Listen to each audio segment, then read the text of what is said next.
હવે છૂટાછેડા માટે 6 મહિનાની રાહ નહીં જોવી પડે. જી હા, પરસ્પર સંમતિથી છૂટા થવા માંગતા દંપતીઓ માટે ગુજરાત હાઈકોર્ટે એક મોટો અને ઐતિહાસિક ચુકાદો આપ્યો છે. હવેથી સંમતિથી છૂટાછેડા લેવા માટે જે 6 મહિનાનો વેઇટિંગ પીરિયડ એટલે કે કુલિંગ પીરિયડ હોય છે તે દરેક કિસ્સામાં ફરજિયાત નહીં રહે.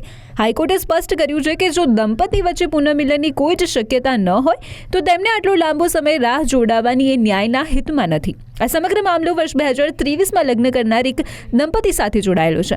આ દંપતીએ પરસ્પર સંમતિથી અલગ થવા માટે ફેમિલી કોર્ટમાં અરજી કરી હતી અને કુલિંગ પીરિયડમાં મુક્તિ માંગી.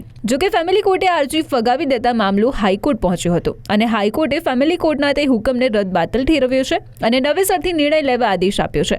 ચુકાદો આપતા હાઈકોર્ટે અવલોકન કર્યું કે જ્યારે બંને પક્ષો માનસિક રીતે અલગ થવાનું નક્કી કરી ચૂક્યા હોય અને સમાધાનની કોઈ જ ગુંજાશ ન હોય ત્યારે કાયદાકીય વેઇટિંગ પીરિયડ માત્ર તેમની મુશ્કેલીમાં વધારો કરે છે. અને હાઈકોર્ટે ભાર મૂક્યો છે કે સંજોગો મુજબ કોર્ટ આ પીરિયડને જતું કરી શકે છે જેથી બંને વ્યક્તિઓ પોતાની જિંદગીમાં જલ્દીથી આગળ વધી શકે. આ ચુકાદા બાદ હવે રાજ્યની અન્ય ફેમિલી કોર્ટમાં પણ છૂટાછેડાની પ્રક્રિયા ઝડપી બને તેવું માનવામાં આવી રહ્યું છે.